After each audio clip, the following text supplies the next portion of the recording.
Welcome students, this is chemistry bye Ashish sir.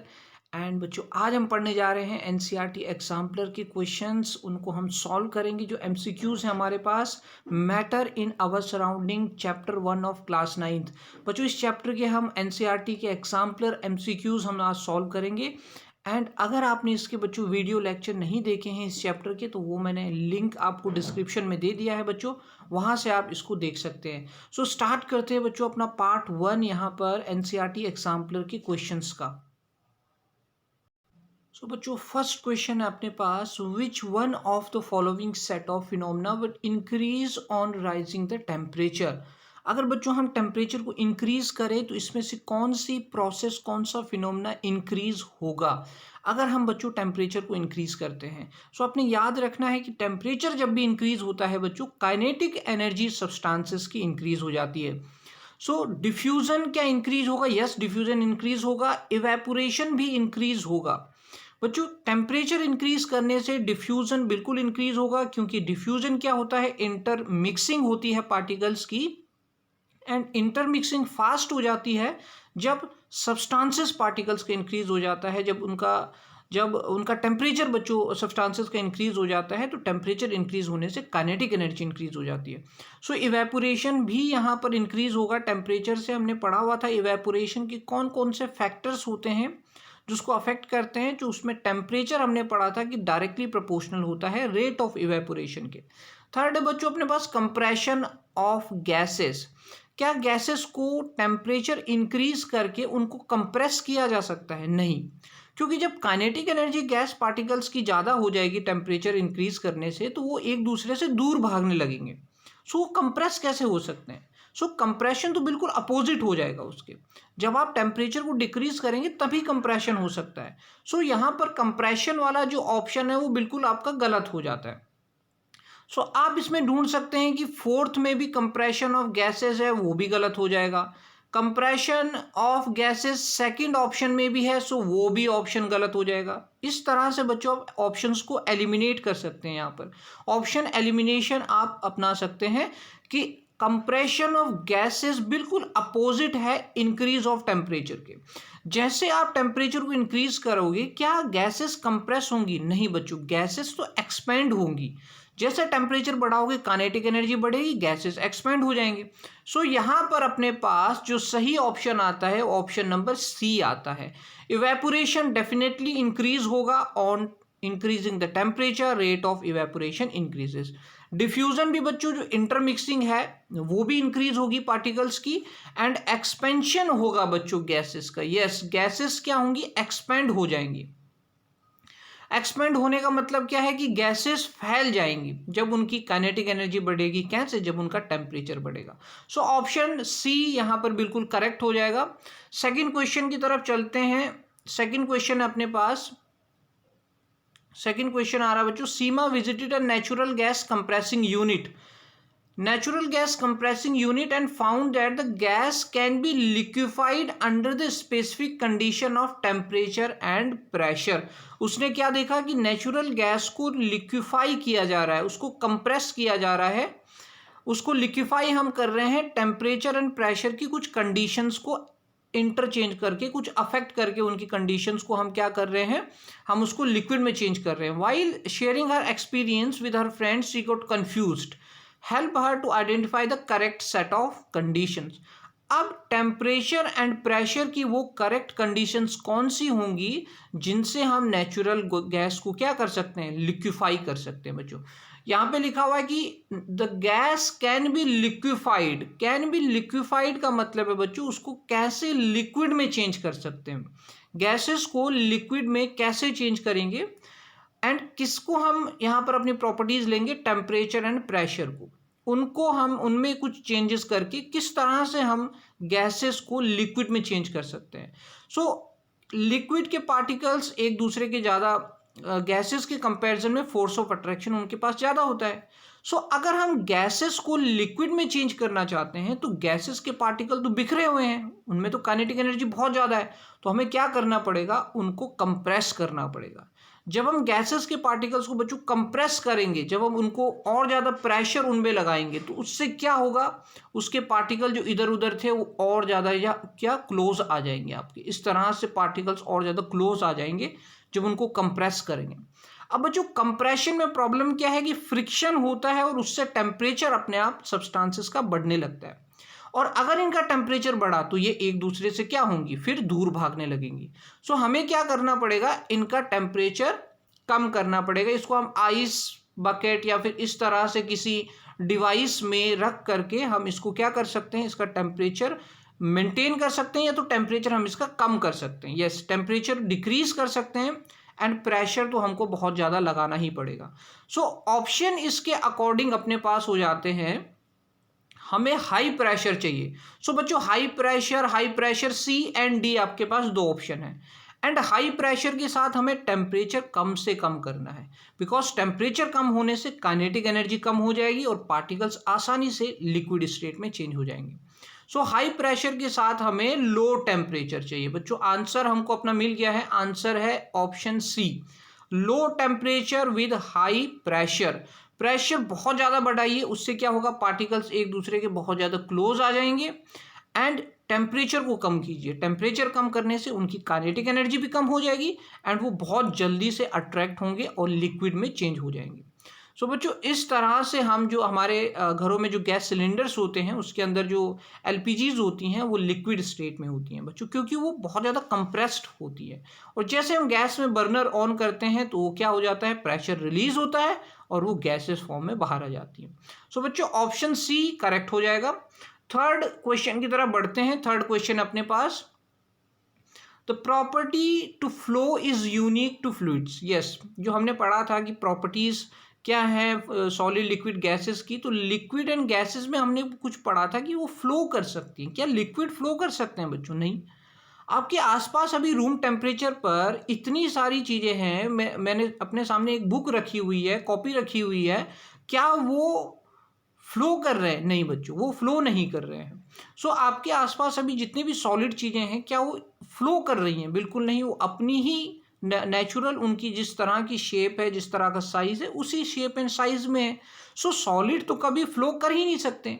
So which one of the following statement is correct? Only gases behave like fluids. क्या gases flow कर सकती है? Yes, सही है, gases तो flow कर सकती है। सॉलिड्स, तो बच्चों सेकंड ऑप्शन में सॉलिड आ जाता है तो गलत हो जाता है। चलो ए को अभी हम कंसीडर करते हैं। Gases and liquids both behave like fluids. क्या दोनों ही फ्लूइड्स हो सकते हैं? यस। अगर आपने पानी आपने फ्लोर पे अपने गिरा दिया तो क्या वो फ्लो करेगा? यस, वो फ्लो करेगा। So gases and liquids behave like fluids, ये बिल्कुल सही ऑप्शन है। तो अपना ए भी गलत हो जाता है जिसमें कहा हुआ था only gases behave like fluids and only liquids behave like fluids. नहीं, ये भी गलत हो जाएगा। तो सही ऑप्शन हमको मिल जाएगा कि ऑप्शन नंबर सी भी इसमें भी ऑप्शन नंबर सी सही हो जाएगा। Gases and liquids behave like fluids. बच्चों वो क्या करती हैं? फैलती हैं, फ्लो करती हैं गैसेस एंड लिक्विड्स, एंड इसीलिए उसको हम फ्लूइड्स कहते हैं। एंड सॉलिड्स बच्चों रूम टेम्परेचर पर कभी भी क्या नहीं करेगा? फ्लो नहीं कर पाएगा। फोर्थ अपने पास बच्चों क्वेश्चन आता है, during summers water kept in earthen pot becomes cool because of the phenomena of. बच्चों हमने अर्थन पॉट और इस तरह की जो डे टू डे लाइफ की प्रॉब्लम्स होती हैं वो हमने बहुत ज़्यादा लास्ट में हमने डिस्कस करी थी चैप्टर के। अगर आपको बच्चों इसके वीडियो लेक्चर्स देखने हैं चैप्टर के तो वो मैंने लिंक आपको डिस्क्रिप्शन में दे दिया है, वहाँ से आप इसके पार्ट्स बाय पार्ट इसके लेक्चर आप देख सकते हैं। वहाँ पर बच्चों हमने लास्ट में डिस्कस किया था कि क्या क्या एप्लीकेशंस हो सकती हैं इवेपोरेशन की। सो इवेपोरेशन की एक एप्लीकेशन आई थी अर्थन पॉट में। जब हमने पानी रखा था, अर्थन पॉट कहते हैं बच्चों मटके को, जो हम मटका यूज़ करते हैं उसमें जब हम पानी रखते हैं, बिकॉज मटका किससे बना हुआ? अर्थन पॉट बना हुआ है मिट्टी से, सॉइल से। अब उसमें होते हैं बच्चों छोटे छोटे पोर्स। जैसे ही हमने उसमें पानी भरा तो पानी पोर्स के थ्रू उसकी सरफेस पर, आउटर सरफेस पर आ जाता है, एंड आउटर सरफेस पर पानी आने से जैसे वो एयर के कांटेक्ट में आता है तो वो इवेपोरेट होने लगता है बच्चों। And evaporation causes cooling. ये आपने अंडरलाइन कर लेना है कि इवेपोरेशन कॉजेज कूलिंग, या अपने बच्चों नोट्स में लिखा हुआ है कि इवेपोरेशन से क्या होता है, सराउंडिंग की जो हीट होती है बच्चों वो एब्जॉर्ब हो जाती है, क्योंकि इवेपोरेशन के लिए भी आपको हीट चाहिए, ये एक एंडोथर्मिक प्रोसेस है। सो हीट कहाँ से मिलेगी, जो सराउंडिंग की हीट होगी वहाँ से हीट मिलेगी। सो बच्चों इवेपोरेशन ही इसका बिल्कुल सही आंसर होगा डी, कि इवेपोरेशन से क्या होता है, अर्थन पॉट में रखा हुआ पानी बिल्कुल ठंडा बना रहता है। सो बच्चों इवेपोरेशन इसकी सही यहाँ पर ऑप्शन हो जाएगा। फिफ्थ क्वेश्चन है बच्चों अपने पास, a few substances are arranged in increasing order of force of attraction. अच्छा, इंक्रीजिंग ऑर्डर में रखे हुए हैं ये फोर्स ऑफ अट्रैक्शन में between their particles, which one of the following represent a correct arrangement. हमें बच्चों पता करना है इसमें करेक्ट अरेंजमेंट क्या है। सो अगर इन्होंने increasing order of force of attraction में रखा हुआ है तो लास्ट में यहाँ पर क्या आना चाहिए, कोई सॉलिड आना चाहिए, ठीक है, क्योंकि सॉलिड अगर ऑप्शंस में सॉलिड है तो सॉलिड ही यहाँ पर आना चाहिए लास्ट में, क्योंकि फोर्स ऑफ अट्रैक्शन सॉलिड में ही सबसे ज़्यादा होता है और इन्होंने कहा है इंक्रीजिंग ऑर्डर में रखो, तो सॉलिड सबसे लास्ट में कौन सा है, शुगर है। अब उसको चेक करते हैं, ऑक्सीजन, ठीक है, ऑक्सीजन सबसे कम होता है बिकॉज गैसेस हैं, गैसेस में फोर्स ऑफ अट्रैक्शन सबसे कम है। फिर वाटर आता है, वो भी सही है, लिक्विड, एंड फिर थर्ड आता है शुगर, जो कि क्या है, सॉलिड है। तो ऑप्शन बिल्कुल सही है सी। बाकी हम तीनों ऑप्शंस को अपना चेक कर लेते हैं, वाटर, एयर, विंड। अब लिक्विड पहले आ गया, उसके बाद दोनों क्या है, गैसेज है, तो ये तो गलत है भाई, पहले तो गैसेज आती हैं, सबसे कम तो गैसेज में होता है। फिर एयर के बाद शुगर आ गया है, गलत है, ठीक। एंड सॉल्ट, तो सबसे पहले सॉल्ट आ गया, NaCl आ गया, सॉलिड सबसे पहले आ गया तो वो तो गलत हो गया। मींस इसमें सही ऑप्शन आपके पास हो जाएगा सी ऑप्शन, जिसमें सबसे कम फोर्स ऑफ अट्रैक्शन बच्चों ऑक्सीजन गैस का है, उसके बाद फोर्स ऑफ अट्रैक्शन बढ़ जाता है वाटर में जो कि लिक्विड है, एंड सॉलिड में, शुगर्स में फोर्स ऑफ अट्रैक्शन जो होता है सबसे ज़्यादा होता है। सो बच्चों अपने पास सिक्स्थ क्वेश्चन आ जाता है, on converting 25 degree Celsius, 38 degree Celsius and 66 degree Celsius to Kelvin scale, the correct set of temperature will be. आपने क्या करना है, डिग्री सेल्सियस को बच्चों केल्विन में चेंज करना है यहाँ पर। सो डिग्री सेल्सियस को केल्विन में चेंज करने के लिए बिल्कुल सीधा सा फंडा है, 273 को ऐड कर दो। डिग्री सेल्सियस में जब 273 बच्चों ऐड होता है तो वो हो जाता है केल्विन स्केल में चेंज। अब आपको पता है कि जो SI यूनिट होती है टेम्परेचर की, वेरी इंपॉर्टेंट, वो बच्चे गलती करते हैं, डिग्री सेल्सियस समझ लेते हैं। बच्चों SI यूनिट टेम्परेचर की है केल्विन, आप इसको नोट कर लें कि SI यूनिट जो स्टैंडर्ड इंटरनेशनल यूनिट है बच्चों वो केल्विन है। टेम्परेचर में केल्विन में अगर आपको चेंज करना है तो क्या करना पड़ेगा, डिग्री सेल्सियस में 273 ऐड कर देना है। सो बच्चों इस तरह से अगर आप ऐड करोगे तो 25 डिग्री सेल्सियस जो कि लगभग रूम टेम्परेचर होता है उसको, उसमें आपने 273 ऐड करना है तो हो जाएगा, ये हो जाएगा 298 केल्विन। हाँ 298 केल्विन हो जाएगा। उसके बाद 38 डिग्री सेल्सियस में 311 केल्विन हो जाएगा और फिर 339 केल्विन। बच्चों इस तरह से आप ऐड करके देखेंगे, प्लस 273 आप ऐड करेंगे तो उसमें क्या हो जाएगा, 273 अगर आपने ऐड किया तो केल्विन में वो चेंज हो जाएगा। सही ऑप्शन बच्चों ए हो जाएगा यहाँ पर। सो बहुत सारे इस तरह के क्वेश्चन पूछे जाते हैं डिग्री सेल्सियस को केल्विन में चेंज करने के लिए। अगर केल्विन को डिग्री सेल्सियस में करना है तो आपको माइनस कर देना है 273।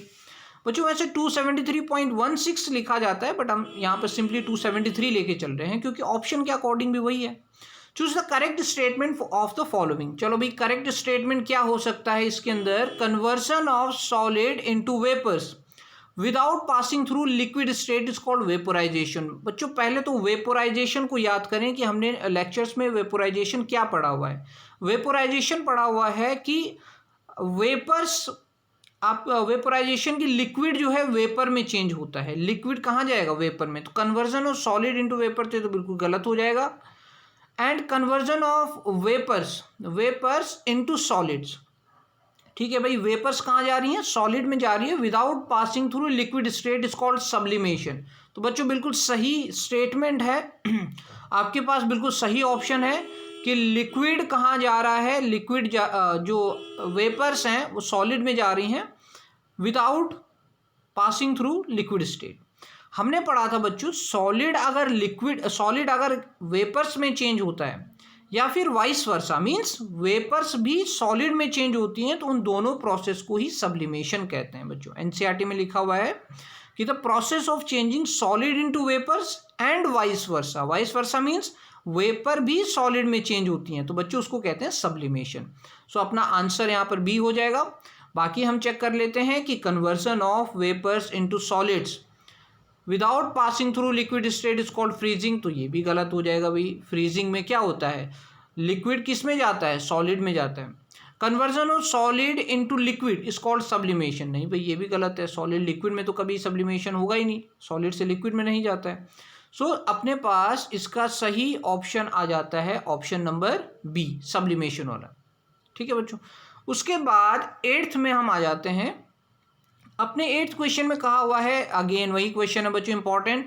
बॉइलिंग पॉइंट है diethyl ether acetone and n butyl alcohol का, ये बच्चों लिक्विड होते हैं ये सारे, एंड 35, 56 एंड 118 डिग्री सेल्सियस में है respectively. Which one of the following is correctly represent by boiling point in kelvin scale. Kelvin scale में बच्चों बॉइलिंग पॉइंट से क्या यहाँ पर रिप्रेजेंट हो सकता है। सो आपने क्या कर देना है, 35 डिग्री सेल्सियस में 273 बच्चों ऐड कर देना है, तो ये हो जाएगा 308 केल्विन, 329 केल्विन, 391 केल्विन। बच्चों आप इसको सिंपली ऐड कर सकते हैं। यहाँ पर आपने 273 ऐड कर देना है और 118 प्लस 273 391 केल्विन। सो बच्चों आंसर सी आपका बिल्कुल सही हो जाएगा। उसके बाद अपने पास है which condition out of the following will increase the rate of evaporation of water.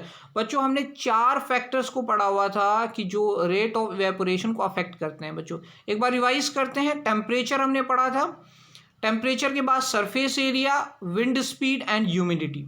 बच्चों टेम्परेचर डायरेक्टली प्रोपोर्शनल था रेट ऑफ इवेपोरेशन के। डायरेक्टली प्रोपोर्शनल कैसे, कि टेम्परेचर अगर इंक्रीज होता है तो रेट ऑफ इवेपोरेशन भी क्या होता है बच्चों, इंक्रीज होता है। अगर आप टेम्परेचर को इंक्रीज करोगे तो रेट ऑफ इवेपोरेशन भी इंक्रीज होगा, इस तरह से। सेकंड, विंड स्पीड भी डायरेक्टली प्रोपोर्शनल थी रेट ऑफ इवेपोरेशन के। एंड बच्चों थर्ड अपने क्या पढ़ा था, surface area is also proportional to, directly proportional to rate of evaporation. बच्चों ह्यूमिडिटी जो थी वो इनवर्सली प्रोपोर्शनल था, इस तरह से उसको लिखा जाता है रेट ऑफ इवेपोरेशन। इसका मतलब क्या है कि बच्चों अगर आपने ह्यूमिडिटी को इंक्रीज किया, ह्यूमिडिटी मीन्स जो एयर में वाटर का कंटेंट है, वाटर वेपर्स का कंटेंट है, अगर वाटर का कंटेंट एयर में इंक्रीज हो गया, मीन्स ह्यूमिडिटी इंक्रीज हो गई, तो रेट ऑफ इवेपोरेशन उसका डिक्रीज हो जाएगा। सो यहाँ पर अगर ऑप्शन देखे जाएं तो increase in the temperature of water, भाई सही है। टेम्परेचर में इंक्रीज करो तो इवेपोरेशन क्या हो जाता है, इंक्रीज हो जाता है, सही है। बाकी भी हम चेक कर लेते हैं। Decrease in the temperature of, तो गलत हो गया भाई, ये तो डिक्रीज का। लेस एक्सपोज सरफेस, नहीं भाई आपको सरफेस एरिया को इंक्रीज करना है। एडिंग सॉल्ट टू वाटर, नहीं ये भी नहीं आएगा। सो आपका ऑप्शन सही ए हो जाएगा। आगे चलते बच्चों 10th अपने पास लास्ट क्वेश्चन 10th आ गया है। In which of the following condition the distance between the molecule of hydrogen gas would increase. Distance between the molecule of hydrogen gas. बच्चों हाइड्रोजन गैस जो मॉलिक्यूल्स हैं उनमें डिस्टेंस कैसे increase होगी, कौन सी कंडीशन होगी जिसमें डिस्टेंस इंक्रीज हो सकती है, जिसको बच्चों आपने ध्यान से देखना है। Increasing pressure on hydrogen content in a closed container. ठीक है भाई, हाइड्रोजन रखा हुआ है क्लोज कंटेनर में, और अगर आपने प्रेशर को इंक्रीज किया तो क्या होगा, पार्टिकल्स एक दूसरे के और ज़्यादा क्लोज आएंगी। तो क्या उससे डिस्टेंस बढ़ेगी पार्टिकल्स के बीच में, बिल्कुल नहीं। पार्टिकल्स तो क्या हो रहे हैं एक दूसरे के, आपने प्रेशर इंक्रीज किया तो पार्टिकल तो एक दूसरे के और ज़्यादा क्लोज आ जाएंगे, उसमें तो फोर्स ऑफ अट्रैक्शन बढ़ जाएगा। सो गलत हो गया भाई, फर्स्ट अपना गलत हो गया statement. Some hydrogen gas leaking out of the container. ध्यान से आप पॉइंट को पढ़े, अगर कुछ हाइड्रोजन गैस लीक हो गई तो कंटेनर के अंदर कम मॉलिक्यूल बचेंगे गैस के, एंड वो कम मॉलिक्यूल क्या करेंगे, पूरे कंटेनर में फैल जाएंगे।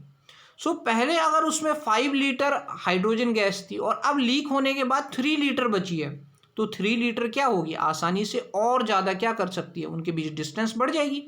सो 3 लीटर्स जो हाइड्रोजन गैस होगी उसमें जो पार्टिकल्स होंगे बच्चों, उनके बीच की डिस्टेंस तो बढ़ेगी। तो सेकंड तो अपना बिल्कुल सही आ जाता है। थर्ड अगर हम पढ़ते हैं, increasing the volume of the container of hydrogen gas. अगर इसको हम समझे कि अपने पास एक 10 लीटर का कंटेनर था, हमने उसमें थोड़ी सी हाइड्रोजन गैस डाल दी, तो क्या होगा, hydrogen gas because gases nature में है तो वो पूरे कंटेनर में डिस्ट्रीब्यूट हो जाएगा। अब हमने क्या किया बच्चों, 10 लीटर के कंपैरिजन में अब हमने 50 लीटर का कंटेनर ले लिया।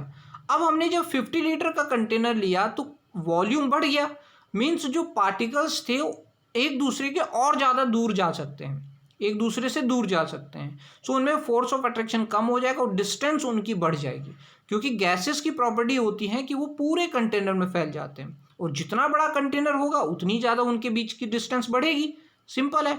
सो increasing the volume of the container, तो ऑब्वियसली उनके बीच जो डिस्टेंस होगी पार्टिकल्स की वो बढ़ जाएगी। सो थर्ड अपना सही हो जाएगा।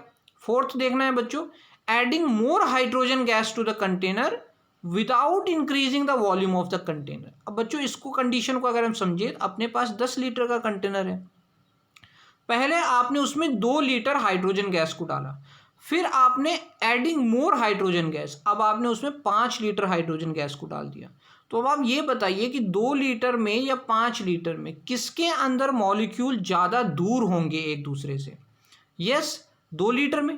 भाई जितना कम उसका वॉल्यूम होगा, जितनी कम हम उसके अंदर गैस डालेंगे उतने ज़्यादा मॉलिक्यूल एक दूसरे से दूर रहेंगे, एंड जितनी ज़्यादा उसमें गैस भरेंगे काइनेटिक एनर्जी से उनका कोलिजन वो उतना ज़्यादा आपस में क्या हो जाएंगे, टकराएंगे, और उससे उनका बीच का जो डिस्टेंस है वो उनके बीच का डिस्टेंस कम हो जाएगा।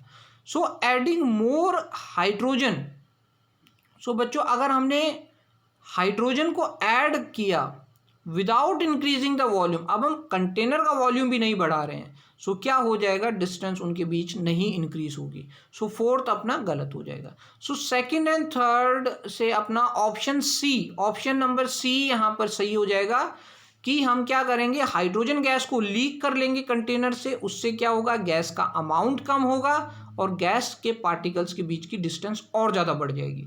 सेकंड है बच्चों कि increasing the volume of the container, आप कंटेनर का वॉल्यूम बढ़ा दीजिए, गैस और ज़्यादा एक्सपेंड हो जाएगी एंड डिस्टेंस और ज़्यादा बढ़ जाएगी। सो बच्चों अपने 10 क्वेश्चन एनसीईआरटी एग्जाम्पलर के यहाँ पर कंप्लीट हो गए हैं। आई होप आपको ये समझ में आया होगा, इसमें आपने इंपॉर्टेंट पॉइंट नोट किए होंगे। और बच्चों अगर आपने वीडियो लेक्चर इस चैप्टर के नहीं देखे हैं तो वो मैंने लिंक आपको डिस्क्रिप्शन में दे दिया है, वहाँ से आप इसको बच्चों देख सकते हैं। सो बच्चों सब्सक्राइब करें चैनल को, इससे क्या होगा, आपके पास इस तरह के वीडियो लेक्चर्स की नोटिफिकेशन आती रहेगी। सो बच्चों ये था NCERT exemplar matter in our surrounding का सॉल्यूशन, एंड मिलते हैं बच्चों अपने अगले लेक्चर्स में, उसमें कुछ और हम सॉल्यूशंस, कुछ और ज़्यादा क्वेश्चंस हम सॉल्व करेंगे।